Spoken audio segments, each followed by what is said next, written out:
Hey, what's up, guys? It's Reed Young, aka Shooter here. I'm reviewing a 6 max 400 euro buy-in hand of No Limit Hold'em, and I wanted to comment on this hand because I think it's a very cool spot that it's pretty nuanced, and a lot of middle stakes players have trouble with these spots just because they don't really come up that often, and it's kind of a spot that you have to think about before it happens, and so you like get into it so you get into it correctly, and then you'll know what I'm trying to say as we start going through the hand here. So let's start out. Yeah, so we are six-handed. The table is full, and we get Ace 10 offsuit under the gun, and we decide to raise. And I think it's okay given that the cutoff, he hasn't bought in for full, and he seems to be a weaker player.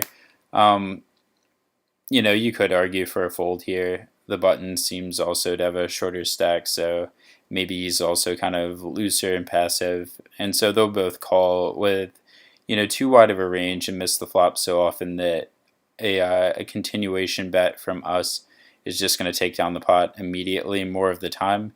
And so it's going to make up for the EV that we give up pre-flop by playing a weaker hand.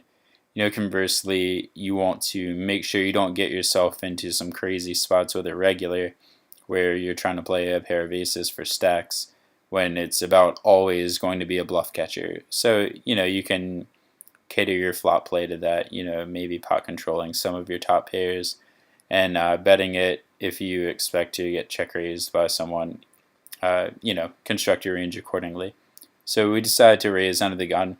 The button calls, and he is one of the players that we marked as a bit weaker, looser passive.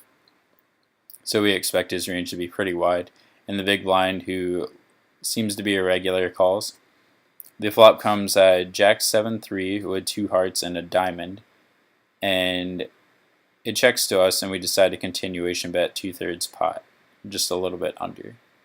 I think it's okay, and a lot of the time you are going to be called by a middle pair, a flush draw, sometimes gutters, and then, mostly I would say Jack X type hands.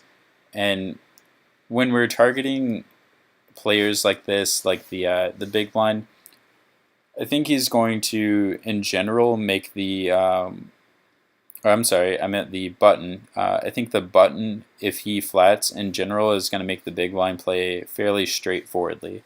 So what I mean by that is if the big blind has a hand like Jack 7 suited or pocket threes, even the nut flush draw, I would expect him to play it quickly more often than not, just because he can squeeze us. So if we had a hand like Ace Jack, maybe we're going to be put in a very tough spot because we have to worry about the button's call after us, and he can get some more fold equity because if he check raises and we have a jack and then the player after us just has some hand like 9-8 of diamonds or something maybe he should not have played pre-flop just by calling, then he has a lot more folding equity than it might appear to us. So on the other hand, he might want to be careful in interpreting our continuation bet, because if there is a fish in the pot, we should expect to be called a little bit more often, and therefore might continuation bet a bit tighter of a range. So those are kind of the pros and cons of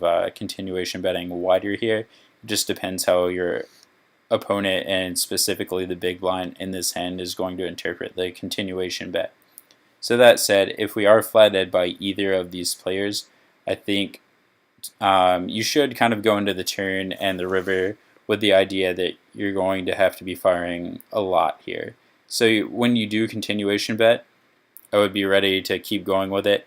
And the same thing for value hands. Like if you did continuation bet Jack 10 here, I would do it with the intention of value betting very thinly. So you need to value bet when you plan on bluffing and vice versa. So because we're going to be planning on multiple streets of bluffing, targeting these weaker ranges where, after a weaker player calls, the big blind might call with a wider range, splash around a little bit, and we know the button's going to be calling with a wider range if he is indeed a weaker player, not buying in full stacked and making other common mistakes like that. So we do continuation bet the flop.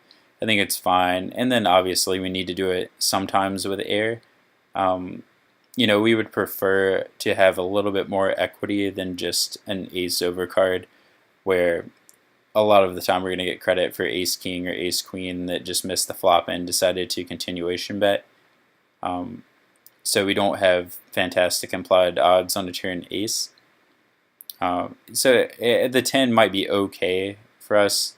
Maybe he'll check down a hand like 8-9, or not 8-9, excuse me, 8-7.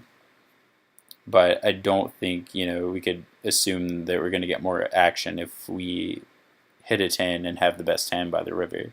So we do bet. The big blind calls after the presumably weaker player folds on the button, and we get check 2 again on a turn 8. And now the turn offsuit 8 I think hits our opponent's range a little bit harder than our range, just because I would expect him to have a few more pocket 8 combinations than we would have. Maybe we don't always continuation bet pocket 8s, but I think he always plays pocket 8s in the line that he took. Also, he could have 8-7 and jack 10, and really any jack just isn't folding on this turn. About any flush draw he has now is a combination draw, so I don't think any of those are folding. In fact, they might be check raising, so that would possibly deter you from continuation betting the turn as a bluff. But what I wanted to get into here, and this is kind of the crux of the hand, is that if we do want to get value with hands like queens here against a hand like jack 10, and especially on the river, we need to be bluffing this turn some percentage of the time, and I think ace 10 is a fantastic candidate for a good bluff hand on the turn. Really any gut shot draw, any draw that's slightly worse than a flush draw on this turn, I think ace 10 is about the best that we can do. Maybe we won't even get credit for betting if the river is an ace, because it just seems so unlikely for us to be continuing on the turn with ace queen, where we're probably going to get called pretty often, and our river situation seems like we'd be overextending ourselves a bit. But like I said, we do need to choose some hands to bet that aren't great, insofar as that they're made hands. So we do bet on the offsuit 8, and the big blind calls again. The river is the 8 of hearts, and we get check 2, and our hero here, the poster of this hand, is asking if this river bet is a good bluff. And I think it almost certainly is. Really the only hand that we're worried about is 7x of diamonds that didn't check raise the flop.